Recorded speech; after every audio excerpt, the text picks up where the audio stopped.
शिव एक ऐसे देवता हैं जिन्हें नाम नहीं देना चाहिए। महाकाल के रूप में वो समय के स्वामी हैं। काल भैरव के रूप में वो समय के विनाशक हैं। इस लिंग की प्राण प्रतिष्ठा की गई है, उसकी प्रकृति बेहद असाधारण है। ये आपको अस्तित्व की जड़ों से हिला देगा। ये प्राण प्रतिष्ठा वाकई अद्भुत है। इसका एकमात्र मकसद है कि ये किसी तरह आपको विलीन कर दे। इस मंदिर में पूरी तैयारी के साथ जाना चाहिए।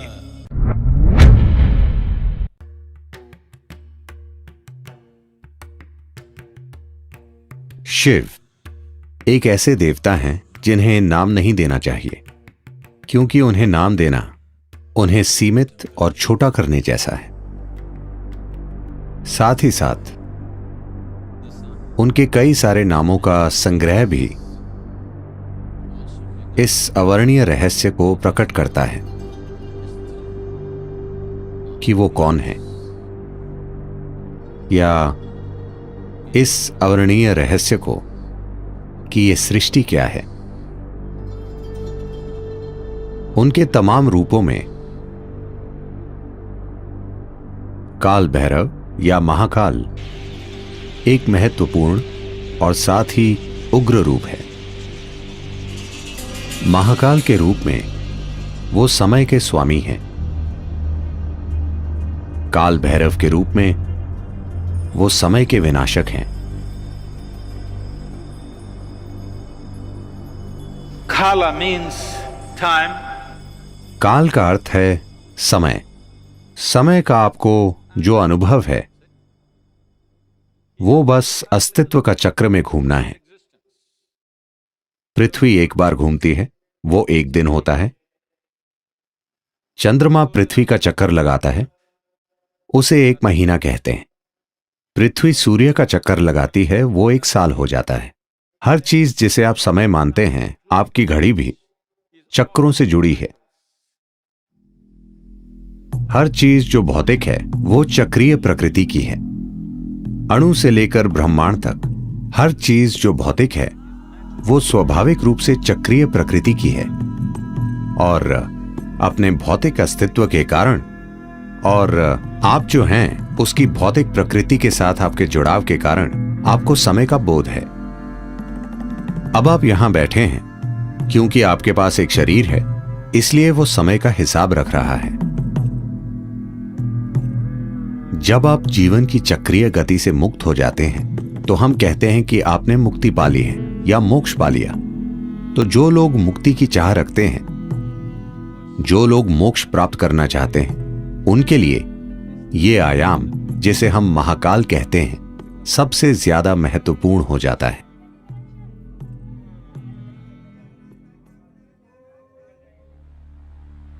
एक बार ऐसा हुआ, महान संत Shukracharya, Who was the guru for all the demons? जो दानवों के गुरु थे, उन्होंने शिव की भक्ति में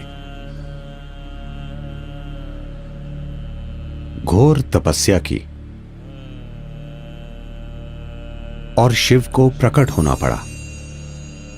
जब वे प्रकट हुए तो शुक्राचार्य ने अमर होने का वरदान मांगा। फिर शिव बोले, यह संभव नहीं है।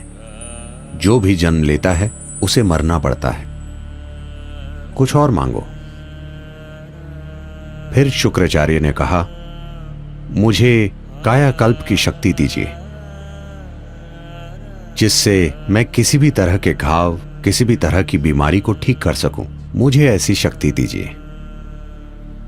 शिव, जो परम उपचारक हैं, सभी जड़ी बूटियों और औषधियों के स्वामी होने के नाते शुक्राचार्य को संजीवनी मंत्र दिया।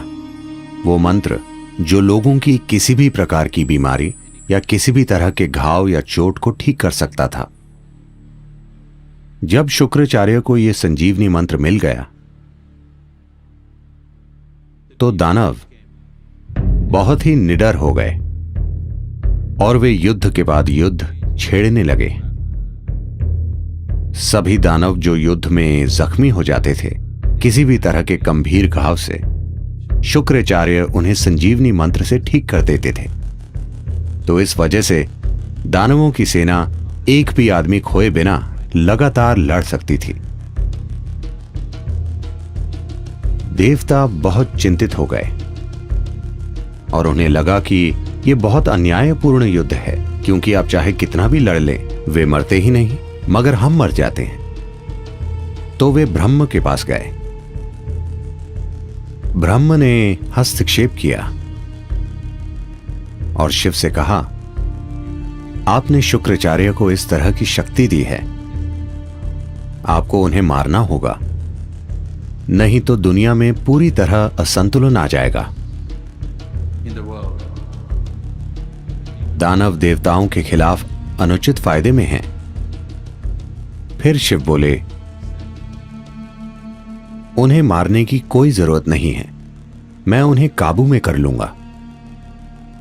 तो जब देवों और दानवों का युद्ध चल रहा था, शुक्राचार्य मंत्र पढ़ रहे थे और सभी दानवों की चोटों और घावों को ठीक कर रहे थे। तभी सीमा के पार से एक खतरनाक जीव, एक राक्षसी जिसका नाम कृतिका था, एक भयानक रूप में प्रकट हुई। वो शिव की एक गण थी। उसने आकर शुक्राचार्य को अपनी कोख में खींच लिया और वे वहां एक भ्रूण की तरह रहे और वे काबू में आ गए। फिर देवताओं और दानवों के बीच संतुलन कायम हो गया। अधिक उचित और न्यायपूर्ण युद्ध लड़े गए। फिर ब्रह्म बहुत हैरान हुए और उन्होंने सोचा, सिर्फ महाकाल ही ऐसा कर सकते हैं। इंसान को मारे बिना वो पूरी तरह उसके जीवन को काबू में कर सकते हैं। शुक्राचार्य कृतिका की कोख में ही रहे और संजीवनी मंत्र बेकार हो गया।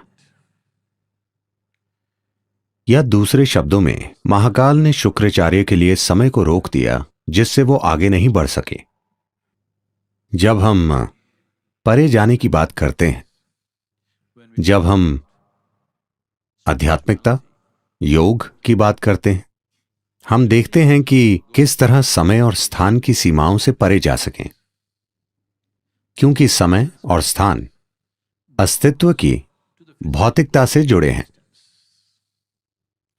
एक बार आप आध्यात्मिक होने की चाह करते हैं, उसका यह अर्थ है कि आप भौतिक से अधिक कुछ होने की चाह कर रहे हैं। एक बार आप भौतिक से कुछ अधिक हो जाते हैं, That means you are aspiring to be beyond. उसका अर्थ है कि आप समय और स्थान की सीमाओं से परे जाना चाहते हैं।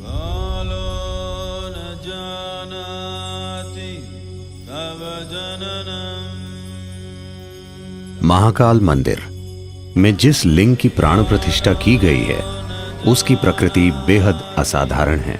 यह आपको अस्तित्व की जड़ों से हिला देगा। यह प्राण प्रतिष्ठा वाकई अद्भुत है। इसका एकमात्र मकसद है कि ये किसी तरह आपको विलीन कर दे। इस मंदिर में पूरी तैयारी के साथ जाना चाहिए, क्योंकि ये बहुत शक्तिशाली है और कमजोर दिल वालों के लिए नहीं है। यह आपको अंदर से हिला देता है।